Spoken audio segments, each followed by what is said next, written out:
Subscribe करें और bell दबाएं ताकि कोई खबर रह न जाए।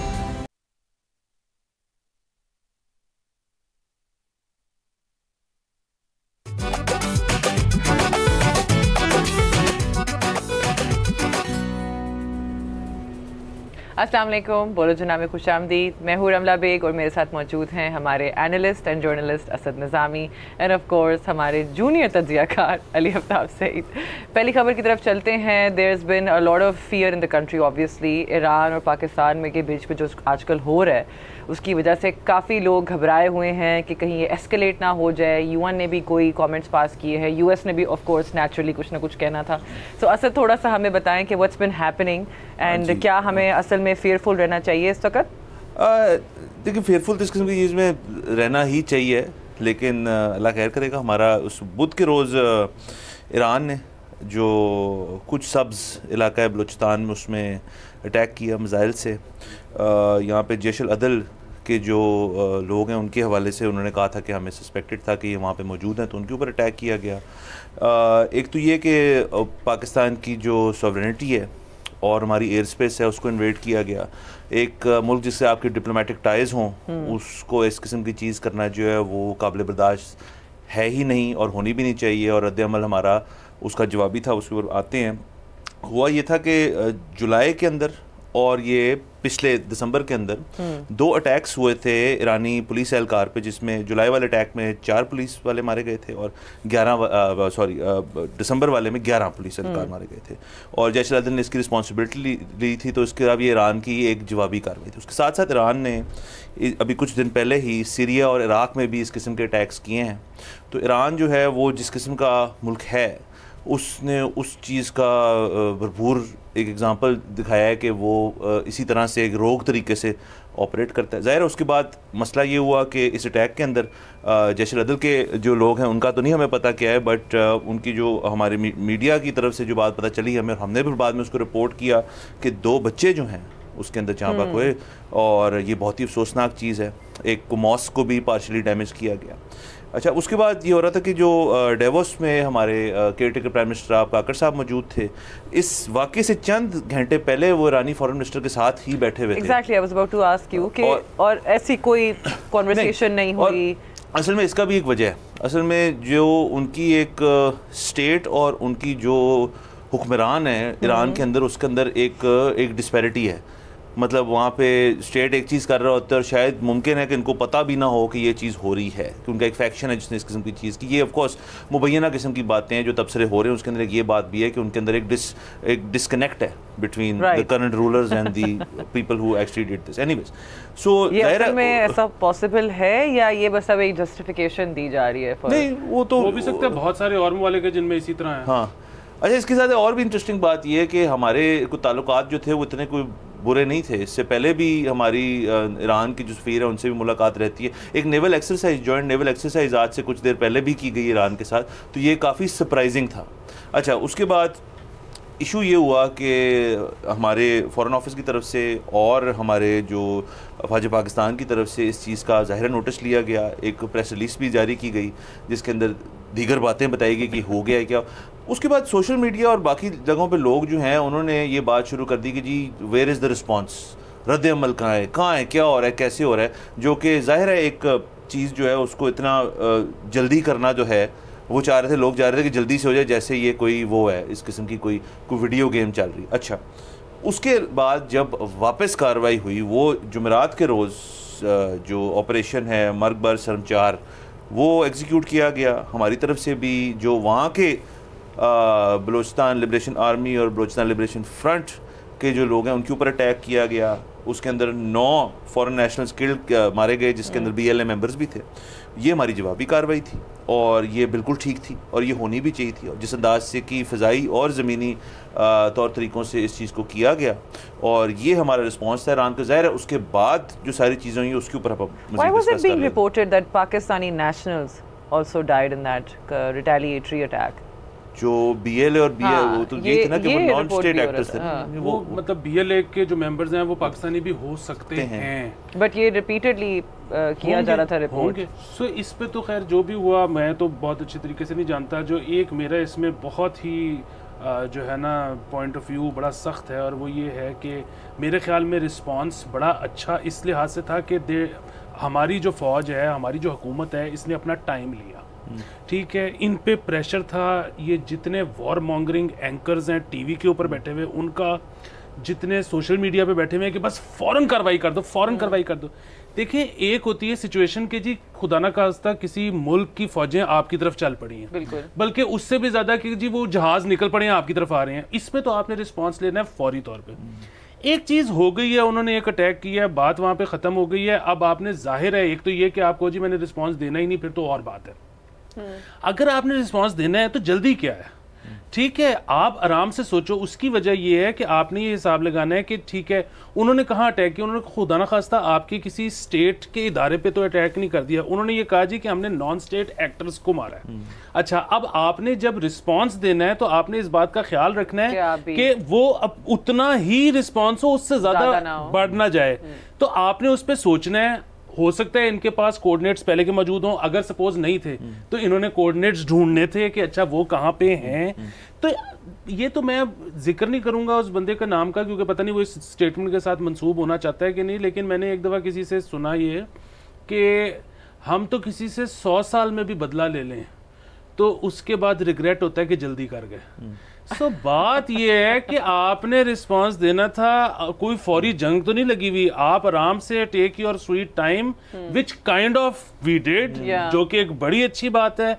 कैलकुलेटेड रिस्पांस के लिए बजाय कि आप फौरी तौर पे कुछ ऐसा कर दो कि उसके बाद मामला एस्केलेट कर जाए, और उसके बाद दो ऐसे मुमालिक, वो भी और हम भी, जो कि मुआशी तौर पे सकत ही नहीं रखते जंग करने की, वो दोनों जंग में चले जाएं।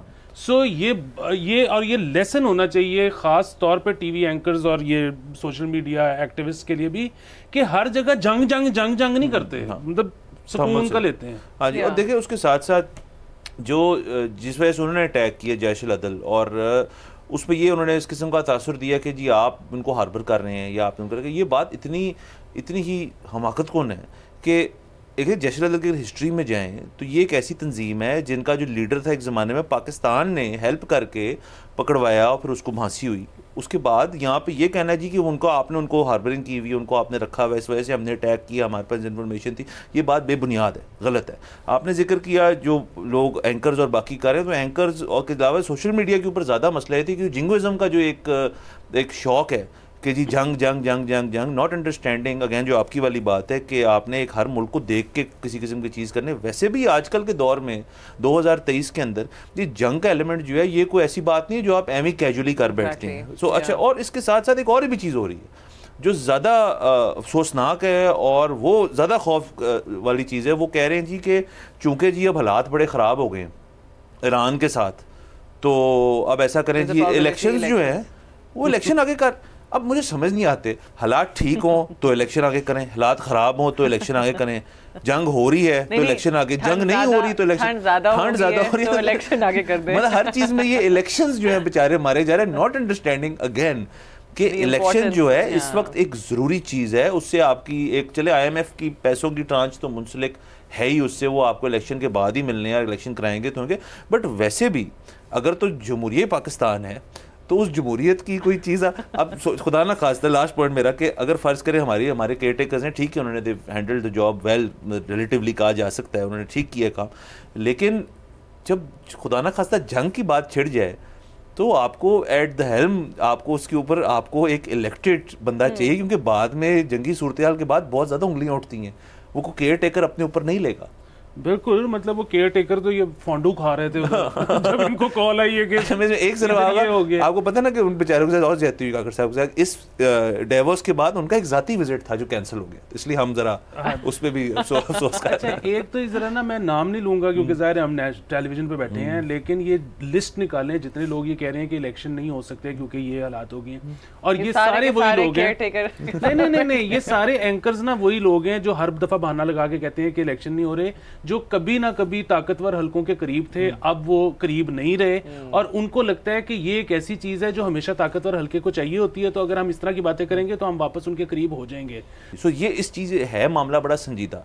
उसके साथ साथ जी लेकिन that's the reason why political stability is the dire need of the country right now. आपका comment अगर मैं hold करूँ तो आप mind नहीं करेंगे to take a break over here. क्यों करने break? अवाम का हक है. अवाम का हक है, हमारा भी हक है जी. We'll be right back. Stay tuned.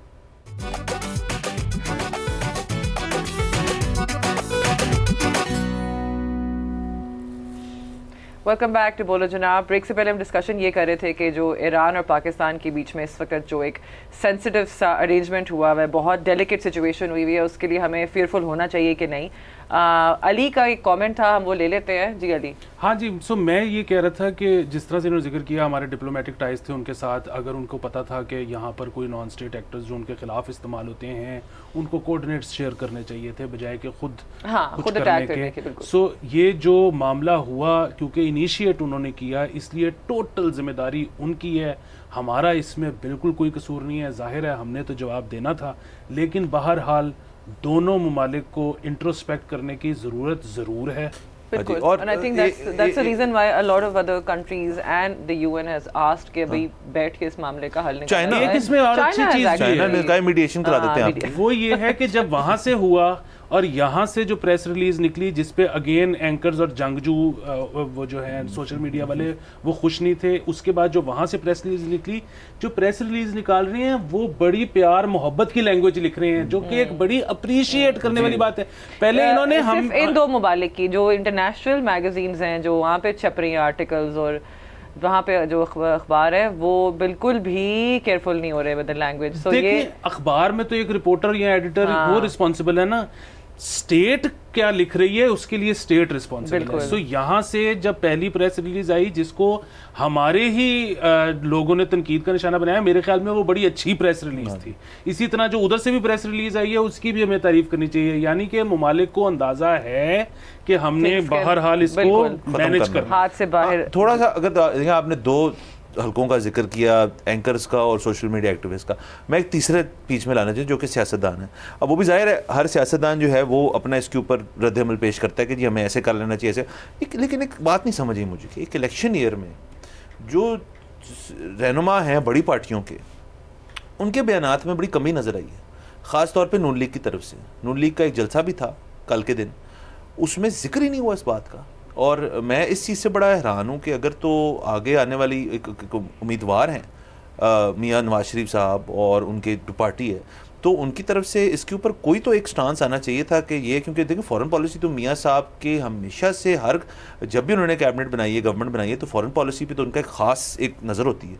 सो इस दफ़ा इस चीज़ को कैसे वो कर गए मुझे नहीं समझ आई इस बात की. देखिए बात वही है कि यहाँ पर दो ममालिक ऐसे हैं, उसमें सऊदी अरब भी शामिल है, उसमें ईरान भी शामिल है, कि उनके साथ जो आवाम की हमदर्दियाँ हैं वो बाकी हमारे जो मुसलमान ममालिक हैं उनसे ज़रा ज़्यादा हैं. सो ये एक ऐसा मामला है कि ये सारे पॉलिटिकल लीडर्स जो है ना, ये कुछ भी बात करने से घबराते इसलिए हैं कि किसी तरह लोगों के जज्बात मजरू ना हो. सो इसलिए नंबर एक चीज़ इसकी वजह से. दूसरा, लेकिन इसमें एक और मैंने एक बहुत बुरी चीज़ और देखी, और वो ये है कि एक ख़ास सेक्ट के लोगों से ख़ास तौर पे सोशल मीडिया पे उनको बुली किया गया कि आप उसके खिलाफ स्टेटमेंट दें. भाई जिसकी जो भी राय है वो जब भी देना चाहता है वो दे दे. आप ज़बरदस्ती किसी से स्टेटमेंट नहीं ले सकते, और कोई स्टेटमेंट लेना किसी इस बात की ज़मानत नहीं है कि आपको वतन से मोहब्बत है या नहीं है. जो लोग पाकिस्तान में रहते हैं सबको पाकिस्तान से बराबर मोहब्बत है. नहीं, plus also it's a very sensitive topic. अगर आप एक साइड पे बात करो या वॉर या एंटी वॉर बात करो, parties would have to be very careful considering कि elections are इस पे तो लाइन एक ही थी वैसे तो. अगर आप भी पार्टीज देखें, ये तो जो पॉपुलर लीडर है, पॉपुलर लीडर का काम क्या है? अनपॉपुलर डिसीजंस लेना, बात करना सिर्फ. लेकिन then you need to take your time जिस तरह आप बात करें ना, कि सोच समझ के अपना स्टांस डिक्लेयर करना होता है. तो आई थिंक उस पे भी टाइम तो लगता है. उनका अक्टूबर के बाद आई थिंक इंतखाबी मुहिम में तो उनका पहला जलसा था मियां नवाज शरीफ का. तो चलें आगे देखते हैं क्या होता है. नहीं, होपफुली कोई स्टेटमेंट तो आएगी, आनी तो चाहिए. आनी चाहिए. चलें बिल्कुल देखते हैं, हम ही बताएंगे. आगे चलते हैं, अगली खबर की तरफ चलते हैं. आप बता रहे थे Apple watch is apparently banned in the US. हाँ, वो बैन इस तरह से है कि हुआ ये कि एक और कंपनी है मासिमो के नाम से, जो आपकी जो स्मार्ट वॉचेज़ होती हैं उनमें अपना O2 सेंसर भी है आपका, मतलब CO2 सेंसर सॉरी, जो आपका ब्लड ऑक्सीजन लेवल जो है वो बता देता है. तो जब से ये कोविड के बाद से लोगों को उठा के हर वक्त चेक करो कि यार कि मेरा SpO2 कितना है, सब कुछ क्या है, तो उन्होंने भी अपनी घड़ी में इस चीज़ को डाला। तो असल में ये कंपनी जो है उन्होंने अपना ये पेटेंट इनका था, उन्होंने कहा इन्होंने कुछ हमारे जो चीज़ें थी उनको वायलेशन किए तो केस चल रहा था, तो उस केस चोरी की है इन्होंने, हाँ टेक चोरी की है, उसको इनकॉर्पोरेट करने से हमें उसकी नहीं दिया सही तरह से। तो उनके जो लेटेस्ट 2 मॉडल्स हैं इस घड़ी के, उन्होंने उनको कहा है कि उसमें से अब ये ऐप जो है आपकी ये वाली ये चलेगी नहीं। पहले ये था कि जी आप इनको सेल ही ना करने दें, US में इनकी मतलब सेल ही बंद करना। उन्होंने कहा बाकी घड़ी में तो कुछ नहीं है, इसकी चीज़ें उसको हम डीएक्टिवेट कर देते हैं। तो वो नेक्स्ट डे ही मतलब ओवरनाइट ही उन्होंने वो डीएक्टिवेट कर दिया। तो अब वो जितनी लोगों ने वो घड़ियाँ ली हुई उनमें जो O2 वाला है मामला, वो जो है SpO2 वाला, वो बंद हो जाएगा। Yeah, I don't understand the need for having such a feature on your watch anyway, unless you are somebody जिसको कोविड हुआ है। नहीं देखिए, यहाँ तो नहीं, अमेरिका वाले तो इस काम में बड़े आगे हैं, वो तो हर वक्त चेक करते रहते हैं, वो तो हर चीज़। लेकिन इसमें असल में जो बात है वो ये है कि एक इतनी बड़ी कंपनी, इतनी बड़ी, ये दूसरी कंपनी इसके उनके मुकाबले में तो कौन सी को बड़ी कंपनी, वो तो दुनिया की बड़ी तरीन कंपनी है, लेकिन उनको भी वहाँ पे trademark, copyright, intellectual property infringement के ऊपर जब एक अदालत कह देती तो they have to adhere to it. So ये बात जो है इसकी मैं कह रहा हूँ इसलिए हाथ से ये अच्छी है कि मतलब उनको करना पड़ा वहाँ पे, तो अकाउंटेबिलिटी बहुत अच्छी है। मगर उसके अलावा भी दिस हाईलाइट्स द फैक्ट कि जो AI और टेक वाला ज़रा जो सिस्टम है, पूरा जो एरिया है, इसमें भी अभी तक देयर सो मेनी कम्प्लेक्सिटीज कि आपको पता ही नहीं होता कि आप कहाँ पे वायलेशन कर रहे हो और कहाँ नहीं कर रहे हो। तो अब even the courts are figuring out as we go along. So, लेकिन ये तो आपको जरूरत है वैसे इस तरह के फीचर की ऑन योर वॉच, बिकॉज ये तो एक नीडलेस सी मतलब एक फीचर था। ऐसे तो बहुत सी चीजें हैं, आई बिलीव अब ब्लड प्रेशर चेक करने वाला भी है, पल्स भी चेक करने वाला है, बिल्कुल, ब्लड प्रेशर वाले के लिए अब एक्सेसरी लगानी पड़ती है। बट आई थिंक इसके लिए तो I think the more you worry about these things the more anxiety you have and then you are obsessed with it. So I think एक बैलेंस होना चाहिए। एक हद तक आप जब आपको प्रॉब्लम आई नहीं है आप तब तक ना चेक कराएं तो आई थिंक बेहतर ही होता है। हाँ, क्योंकि दिन में एक बड़े हेल्दी आदमी के भी स्पाइक्स आते हैं और आपको अगर कोई बता देना तो आप परेशानी में तबीयत ख़राब कर बैठते हो। ये मेरे साथ हो चुका है कि मैं एक दिन रैंडम ही बैठा हुआ था और एकदम से इस पे नोटिफिकेशन आ गया कि your heart rate is unusually high for resting. क्या कर रहे थे? और मैं कुछ भी नहीं कर रहा था और आई वाज क्या सोच रहे थे? I was feeling absolutely fine, लेकिन जैसे ही मैंने वो पढ़ा तो मुझे पैल्पिटेशन शुरू हो गई। तो प्लेसिबो इफेक्ट भी होता है। हाँ, बिल्कुल होता है। सो ये वाकई एक मतलब ये इस पे बात होनी चाहिए कि आपको कितने फीचर्स हैं जो कि जरूरत है और कितने हैं जो नहीं है। मेरे तो ख्याल में अगर इसको हम जरा और ब्रॉड करें तो अब टेक जो है उसके अंदर वो इस किस्म के मसाइल सॉल्व कर रहा है जो कि है ही नहीं। सोल्यूशनिज्म का एक एक्सट्रीम पे रीच हो गई चीज कि मतलब किस चीज को स्मार्ट करेंगे। फोन स्मार्ट हो गए, चीजें समझ आती है। just getting really excited कि ये भी इनोवेशन निकाल लेते हैं, वो भी इनोवेशन निकाल लेते हैं। हर चीज स्मार्ट। अच्छा देखिए, फोन स्मार्ट हो गया, हमें समझ आ गई थी कि यार फोन स्मार्ट होना चाहिए, आपने काम करना होता है। टीवी स्मार्ट हो गया, चलें ठीक है यार, अच्छे सारे फीचर्स एक ही टेलीविजन के अंदर आ गए। घड़ी स्मार्ट हो गई, उसके बाद जी आपकी ग्लासेस स्मार्ट, फ्रिज स्मार्ट हो गए।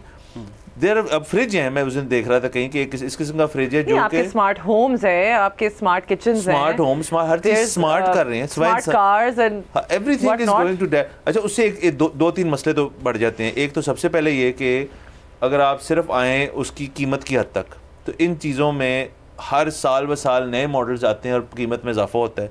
आपको वो fear of missing out, FOMO का होता है यार कि मैं नया मॉडल ले लूँ यार, वरना पता नहीं क्या हो जाएगा, ये फट जाएगा फोन मेरे या उसके पास वो अगर टेक वाली वो चीज़ है और मेरे पास नहीं है। Even though you don't need it, but just charging आप देखें, आपके ऑन वन पर्सन उसके पास कम से कम 3 से 4 या कुछ लोगों को 6 चीज़ें उन्हें चार्ज करनी है। अगर आपने ई सिगरेट पीना है चार्ज करना है, घड़ी चार्ज करनी है, फोन चार्ज करना है, हेडफोन्स चार्ज करने हैं, बैटरी बैंक जिसने किसी और चीज़ को चार्ज करना है उसको भी चार्ज करना है। तो ज़िंदगी के अंदर मसाइल बढ़ते जा रहे हैं। एक तो ये कि ये चार्जिंग पे भी मतलब अल्लाह भला करे यूरोपियन यूनियन का जिन्होंने टेकअप किया कोर्ट्स में, वहाँ पे ये मैटर कि यार ये क्या बात है कि हर एक की अपनी चार्जिंग केबल है। सो उन्होंने मैंडेटरी किया कि जी अब अभी तक शुरू नहीं हो सका, लेकिन मेरे ख्याल में 2025 से तो डेडलाइन है कि फिर सबने सी लगानी है। नंबर 1 चीज़। नंबर 2 चीज़ ये कि बैटरी एक वाकई बहुत बड़ा मसला है, क्योंकि सबसे पहले किसी भी चीज़ की जो ख़राब होती है वो बैटरी है, क्योंकि आप उसको बार बार चार्ज करते हो। सो पहले आपको याद है कि फ़ोन में बैटरीज आती थी जो आप निकाल लेते थे और नहीं डाल लेते थे, अब वो नहीं है। यूरोपियन यूनियन ने वो भी मैंडेटरी किया कि 2025 से हर फ़ोन में चेंजेबल बैटरी आएगी, क्योंकि आप लोगों को पूरा मोबाइल इस वजह से नहीं बेच सकते कि उसकी बैटरी खराब हो गई है। और अब तो देखें ना कि जितने नए फोन्स आ रहे हैं उसमें वो कम इंश्योर करते हैं कि you will get new software updates for at least 7 years. ये भी वहीं से शुरू हुआ कि यार आप 3-4 अपडेट्स देके कहते हो आप अगला अपडेट नहीं देंगे जब तक नई गैजेट नहीं खरीदते। अगेन ये जो सारी गैजेट्स हैं इनका वेस्ट का क्या बनेगा। सो ये सारी चीज़ें बड़ी यूरोप से ही उन्हीं को ख्याल आता है। नंबर 1 चीज़। नंबर 2 चीज़ ये कि ये जाहिर है पहले चीज़ बन जाती है, जो भी बैठे हुए हैं ना इन्वेंशंस करने या डिस्कवरीज करने, और ये वो किसी मिशन से नहीं बैठे हुए कि हमने ये करना है, वो बस बैठ के नई नई चीजें ढूंढ रहे हैं। वो जब चीज मिल जाती है फिर सोचते हैं कि इसको अब यूज कहाँ पे करना है। हाँ बिल्कुल। तो वो बिल्कुल हमारे पास कई ऐसे सॉल्यूशंस आ चुके हैं जो कि प्रॉब्लम एग्जिस्ट नहीं करता। बिल्कुल। और वो बस वो फैंसी सॉल्यूशन है, बड़ा कूल सॉल्यूशन है, उसको मार्केट इस तरह से करें कि लोगों को लगे कि ये बड़ा जरूरी चीज है। मुझे और याद आ गई कि वो दोस्त ने एसी लेना था, तो उसने मेरे से मशवरा किया कि ये मैं इन दोनों में से कौन सा लूँ। इसमें आप वाईफाई से इसको ऑन ऑफ कर सकते हो घर से बाहर भी। तो मैंने उससे कहा कि यार देख कोई बहुत अमीर आदमी हो ना तो उसको है कि यार मैं जब घर पे एंटर हूँ तो पहले से चिल्ड हो। मैंने कहा तू मेरी जैसे है गरीब सा, तुझे क्या फर्क पड़ता है, तू 5,000 10,000 बचाओ दूसरे ले ले। कहते हैं तुझे पता ही नहीं उसका फायदा क्या है। मैंने कहा क्या? कहते हैं कई दफा होता है मैं घर से निकल जाता हूँ काम के लिए, लोड शेडिंग होती है, मुझे पता ही नहीं होता मैं एसी चलता छोड़ आया हूँ, पूरा दिन मैं दफ्तर में होता हूँ, एसी चल रहा होता है, बिल पड़ रहा होता है, मुझे हार्ट अटैक हो रहा होता है, अभी मैं वाईफाई से बंद कर दूंगा। मैंने कहा गरीब तेरा भी बनता है ये लेना। चलिए यहाँ पे हम एक लेंगे break, will be right back, stay tuned.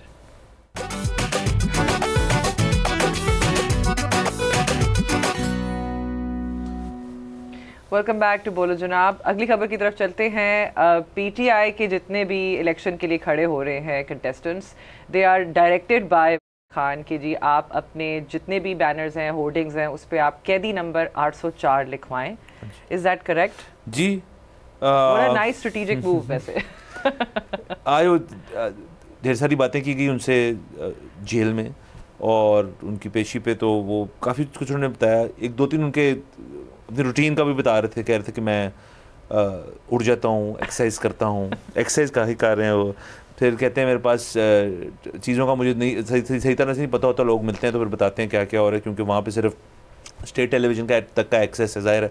और उस पर उन्होंने कहा कि वो सारी बात अमेरिकन सुंडी आ रही है उसमें सारा, और फिर वो ये बता रहे थे कि और बस रूटीन्स, और फिर उन्होंने ईरान वाले इशू पे थोड़ी सी बात की, और उसके साथ साथ उन्होंने कहा कि मैंने अपने जो दीगर जो लोग खड़े हो रहे हैं इलेक्शन में, उनको मैंने कहा है कि अपने आप पॉलिटिकल जो बैनर्स और पोस्टर्स हैं और सब कुछ है उन होर्डिंग्स में आप कैदी नंबर 804, ये कैदी नंबर 804 पे मेरे से शर्त लिखवा लें कि गाना भी बनेगा, ये शर्ट भी प्रिंट हो गया, चुका है, गाना भी है, बस शर्टें भी सब कुछ है, ब्रांडिंग सारी हो गई, मर्चेंडाइज रेडी है, मर्चेंडाइज रेडी है। हाँ वो और बात है कि मुझे ये समझ नहीं आई कि अब तो खैर जाहिर है वो एवरीवन ओन्स कैदी नंबर 804, लेकिन ये नंबर आया कहाँ से था, ये बड़ा ही तशवीशनाक बात है। मतलब तशवीशनाक तो नहीं वैसे ही, मतलब क्योंकि बहुत सारे लोग ये कहते हैं कि उनका जो शुरू में सेल नंबर था वो 804 नहीं था, उनका अभी वाला सेल नंबर भी 804 नहीं है, लेकिन बहरहाल क्योंकि मशहूर हो गया तो चलो ज़बरदस्त है। सो जो वाहिद मसला है ना वो ये है कि सेल नंबर एंड कैदी नंबर आर डिफरेंट। सो ये 804 उनका वो भी नहीं था। सो 804 वाला फिगर सरकारी हल्के ये कहते हैं, दे कैन बी रॉन्ग, लेकिन वो ये कहते हैं कि 804 तो कोई उनको नंबर मिला ही नहीं था, ये पता नहीं कैसे बाहर आ गया 804, लेकिन बहरहाल वो आ गया तो बस हो गया। अच्छा, सो ज़्यादा बुनियादी चीज़ ये है कि वो मेरे ख्याल में खान साहब को ये लगता है कि जी क्योंकि बल्ला नहीं मिला तो आप 804 से पहचाने, लेकिन वही बात है कि अगर 14 आज़ाद उम्मीदवार खड़े हुए हैं और उनमें से 13 लगा लेते हैं 804, तो ये तो बड़ा कंफ्यूजिंग है अगेन अवाम के लिए कि कौन सा वाला है पीटीआई का। नहीं, और ये अनाउंस कर दिया है तो मतलब उन्होंने कहा है कौन सा उस तरह से हो जाना है, अब तो सब कुछ छपा गया है, अब तो सारे, अब देखिए यही तो टाइम है अब करवाने का, अब छपवाएंगे, अब लगवाएंगे, अब देखिए वो तो बहुत कम लोग हैं जिन्होंने अगर अपनी होर्डिंग शोटिंग छपा के बैठे हैं, वो कहें यार कि चलो जी नहीं लगवाओ, उनके ऊपर कैदी नंबर 804 लगाना है, या तो एक स्टिकर छपा लें 804 का और वो ऊपर लगा दें। देखिए उन्होंने कहा है तो, बट कैंपेनिंग तो सोशल मीडिया पे ज्यादा होती है, उस वजह से तो वहाँ पे तो कर सकते हैं ना। और दूसरा ये कि ये स्टिकर वाला आइडिया भी आपका स्टिकर लगा लें, और दूसरे ये कि पेनाफ्लेक्स के ऊपर दोबारा भी प्रिंटिंग हो जाएगी। Figure out a way for sure. हाँ चले। अच्छा दूसरा वैसे अगर बात छेड़ी गई है ये पॉलिटिकल पोस्टर्स और बैनर्स और होर्डिंग्स की, तो मेरा इस पे सवाल था कि ये इतने सालों से हम देख रहे हैं कि ये एक ही तरह के हैं। पीछे ग्रीन रंग का ग्राउंड है, उसके ऊपर कुछ में 2 है, कुछ में 4 है, कुछ में 2 दर्जन तस्वीरें हैं जो कि कभी नज़र नहीं आती। उनके हल्के हैं, उनके नाम हैं और इंतखाबी निशान है, और इस एक खिचड़ी के अंदर आपने इससे स्लोगन भी होता है कभी स्लोगन इससे एक वोटर ने मोटिवेट होना है। भाई ये मेरे ख्याल में एडवर्टाइजिंग नहीं है, किसी की फॉर्म नहीं है जो आजकल के दौर में जो यूथ को हम तो कहते हैं 65% यूथ है। अगर यूथ के लिए तो आपको किसी किस्म का ज़बरदस्त एडवर्टाइजिंग का आपको डालना चाहिए, जिसके अंदर आप कोई सार्काज़म डालें, जिसके अंदर कुछ स्लोगन्स डालें, जिसके अंदर मीडिया एजेंसी को हायर करें, और नहीं एजेंसी को हायर करना क्रिएटिव एजेंसी को नहीं हायर, खुद करें ये काम।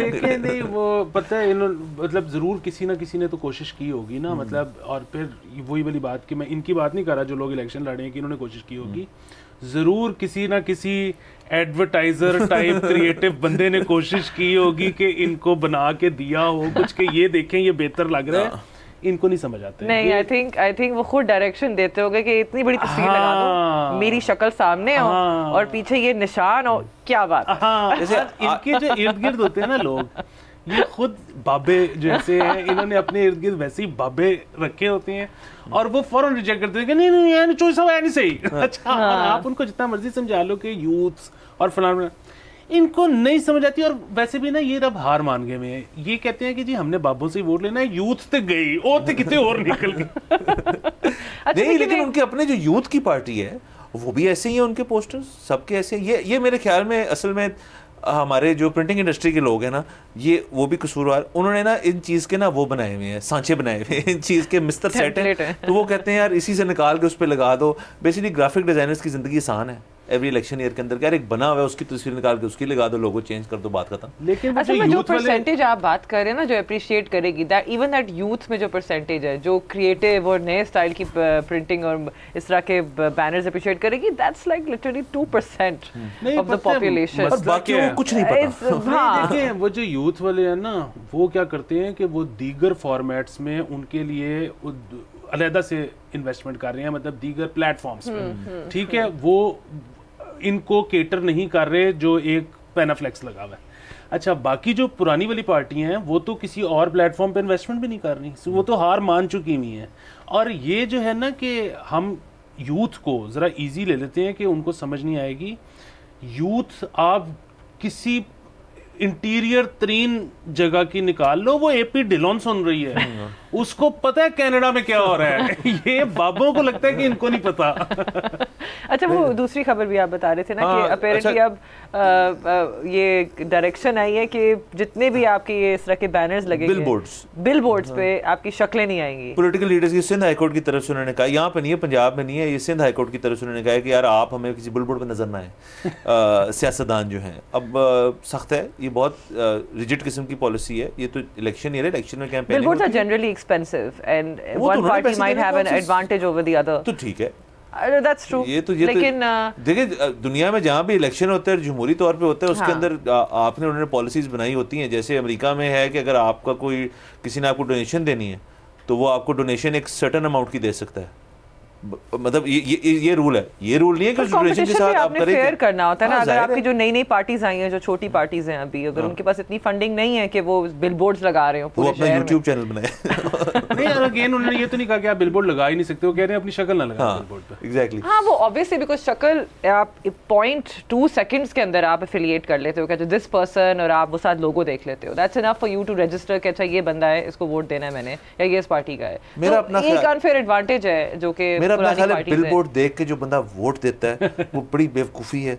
बिल बोर्ड से आपको क्या पता चल रहा है? सिर्फ आपको ये पता चल रहा है कि आप दिखने क्या में बात कैसा करें, है। लोग बिलबोर्ड देख के सुपर का बिस्किट खरीद लेते तो हैं। वो क्योंकि वो उसको टीवी में भी चल रहा होता है, उसके पीछे कोई थीम होती है, कुछ जिंगल होता है, वो बिस्किट है, ये तो वोट है।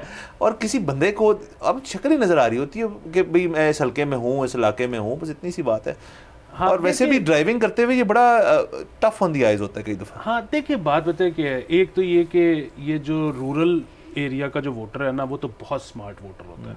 वो तो सीधा सीधा कहता है कि मेरे काम कौन करवाएगा, और वो सर्विस डिलीवरी का वोट होता है उधर तो सीधा।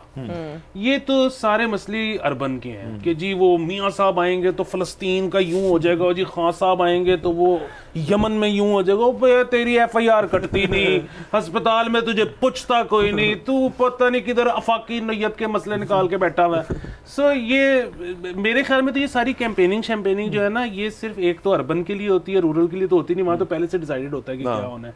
और दूसरी चीज़ ये है कि ये एक गैर जरूरी सी चीज़ है, ये पता है होती किसके लिए। सो बेसिकली वो जो खुद खड़ा हुआ इलेक्शन में, वो तो टगा नहीं खर्चता।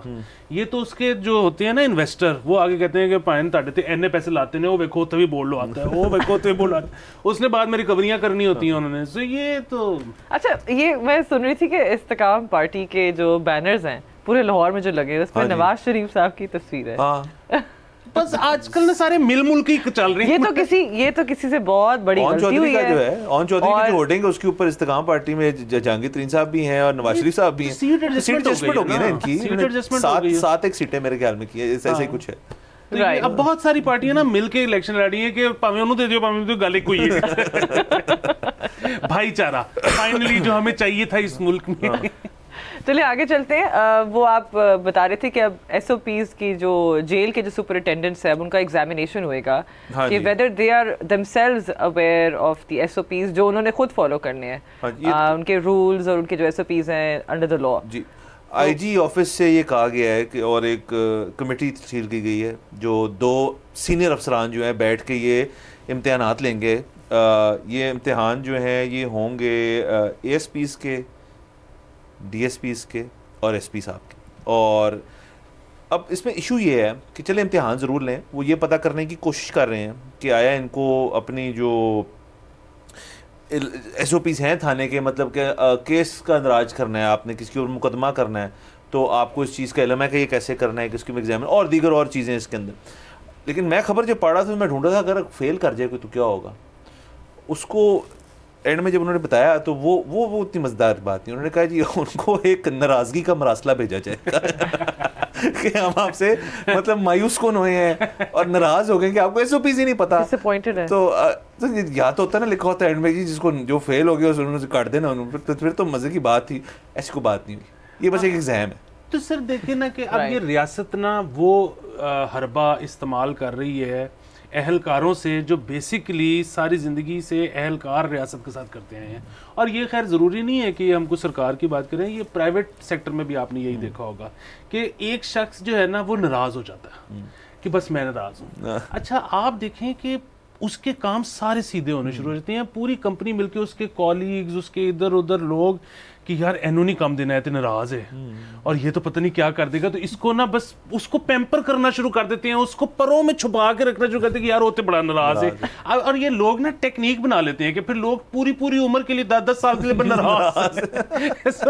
मुझे लगता है कि रियासत ने सोचा कि अब हम भी लोगों से नाराज होकर और तो चल नहीं रहा।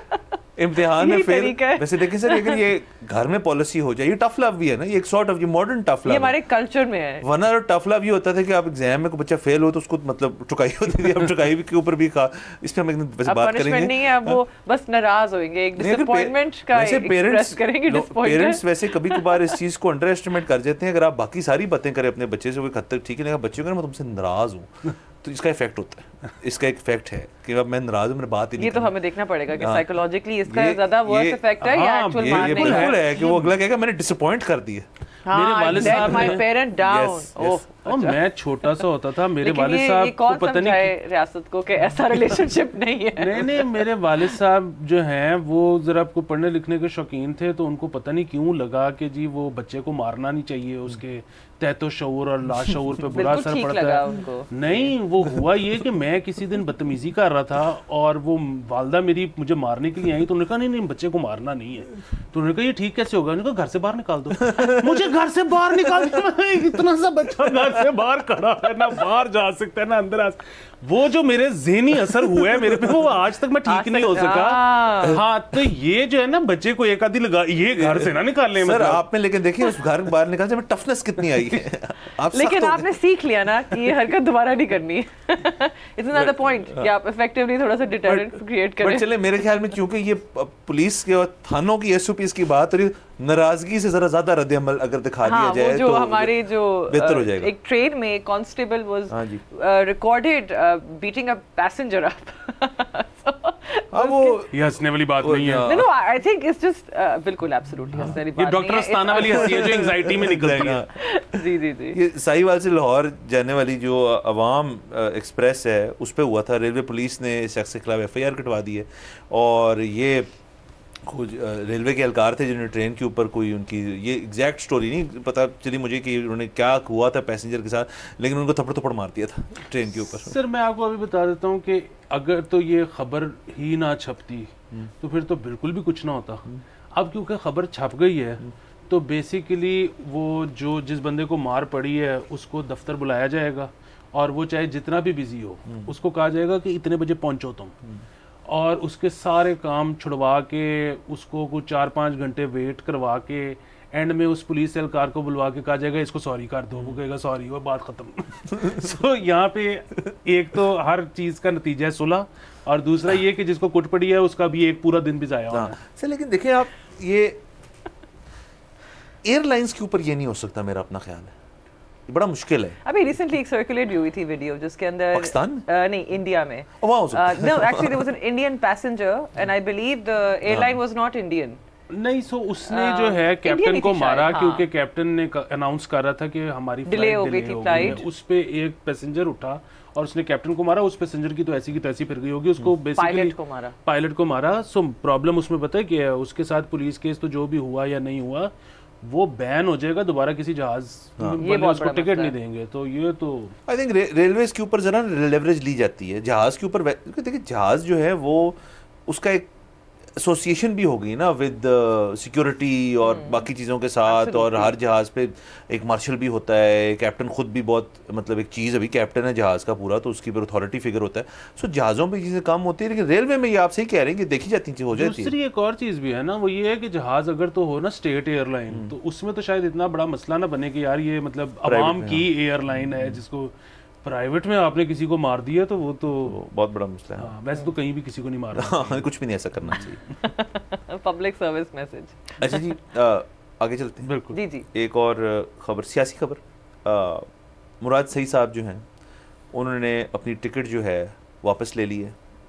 अब वो दस्तबरदार हो गए इलेक्शन से, वो नहीं लड़ेंगे। अब मुझे समझ नहीं आई सर वो नाराज है। वो क्यों नाराज है? मुझे मुराद सईद की हद तक मुझे समझ नहीं आता कि वो क्यों नाराज है। उनको नाराज़गी किस चीज़ की? वो तो मेरे ख्याल में इस पार्टी के अंदर सबसे उनके तो गोल्डन बॉय थे, और उन्होंने उनको जब आई थिंक पोस्टल की मिली थी, मिनिस्ट्री भी मिली थी, उन्होंने काम शाम भी किया था, ठीक किया था।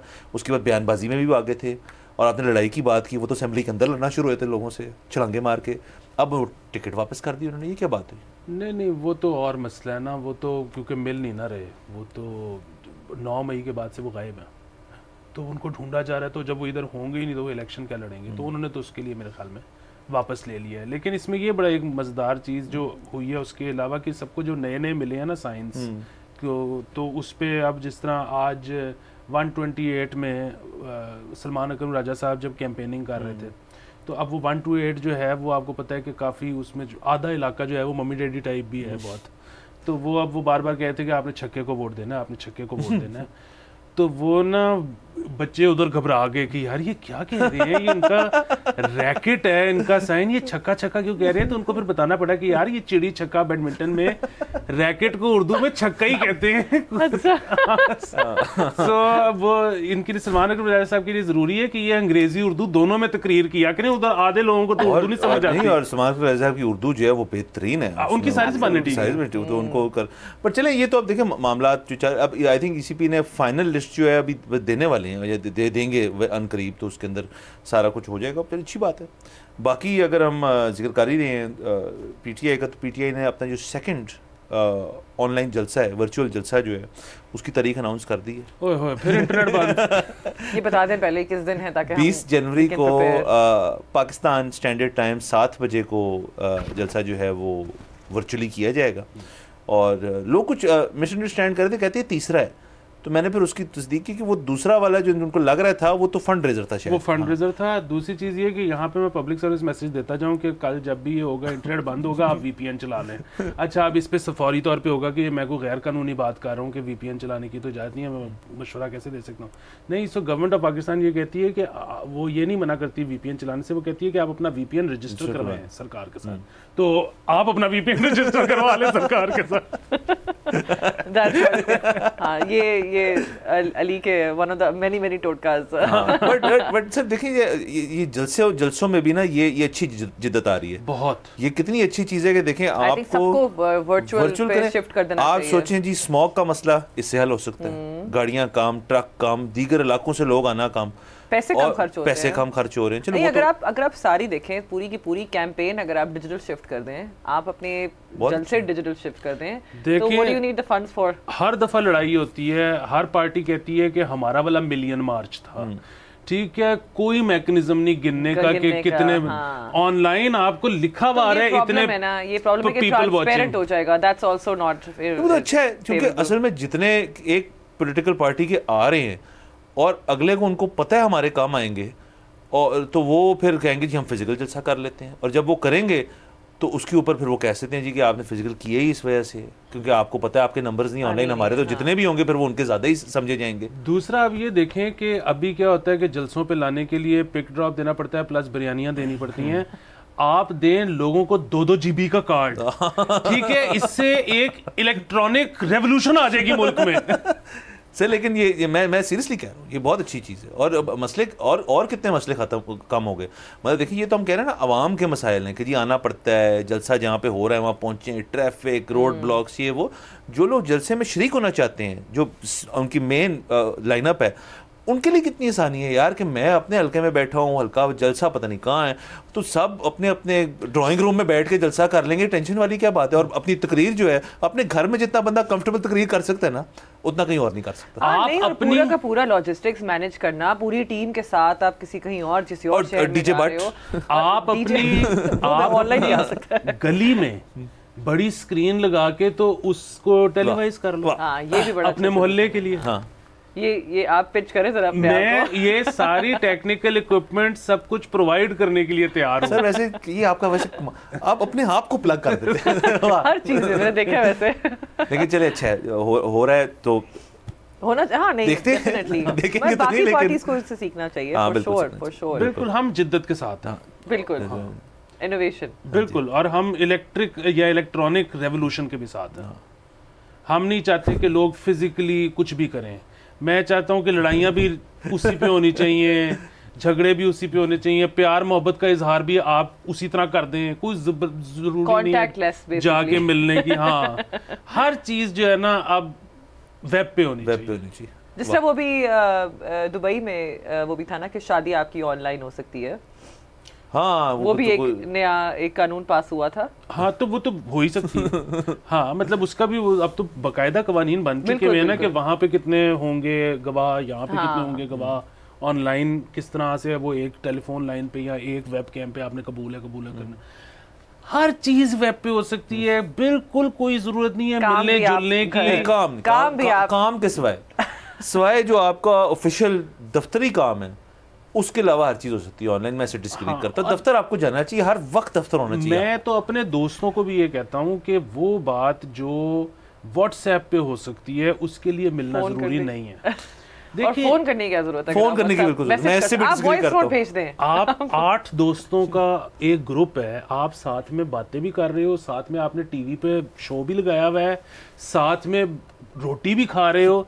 ये सारा कुछ हो सकता है अगर आप इस तरह बैठे हो एक दूसरे के साथ। मतलब अभी मुझे कॉल भी आएगी तो मैं नहीं उठाऊंगा कि यार अजीब सा लगेगा कि मैं आप लोग बैठे अच्छा, हो। ऐसे इस पे भी एक दिन डिस्कशन करेंगे। ये तो अभी हम लोग आराम से कर रहे हैं, मल्टीटास्किंग इस तरह से, doing 3-4 things at the same time. और जो हम लोग फीड देख रहे होते हैं इंस्टाग्राम पे, फेसबुक पे, ट्विटर पे, ये अभी तो हम कर रहे हैं, बट इसके जो आपके जो दिमाग पे जो इसका इफेक्ट है वो आपको रिसर्च निकलेगी इन अ फ्यू इयर्स के how this is negatively impacting the way you process things. So आपका दिमाग ओवरऑल स्लो होता है, आपकी स्लीप रूटीन ख़राब होती है, ओवरऑल हेल्थ आपकी इफेक्ट होती है। So इस पे हम लोग अभी तो कह रहे हैं कि बड़ा आसान है, बड़ा अच्छा है, करना चाहिए, लेकिन वो in the long run it's not good for you. Oh, मैं लाहौर में सांस लेता हूँ तो मेरी हेल्थ खराब होती है। मैंने जेन बचा के क्या करना है? चलिए, ये मजा आ रहा है बस, ठीक है सर। लेकिन मैं एक बात से डिसएग्री करूंगा, जो लेवल ऑफ सीरियसनेस आती है ना किसी को फोन करने में, वो व्हाट्सएप पे नहीं आ सकती, और कई दफा डिसरिस्पेक्टफुल भी है। मुझे वो बंदा अगर, और सबसे डिसरिस्पेक्टफुल पता है क्या है? WhatsApp call. मतलब वो बंदा आपकी इज्जत ही इतनी नहीं करता कि वो आपको अपनी सरकारी लाइन से फोन करे, वो आपको अपनी इंटरनेट वाली लाइन से फोन करता है। व्हाट्सएप कॉल पे मैं फोन नहीं उठाता। ये तो चले, will take note of that. यहाँ पे हम अपना शो खत्म करेंगे। Will be right back tomorrow same time. Take care of yourselves. अल्लाह हाफिज।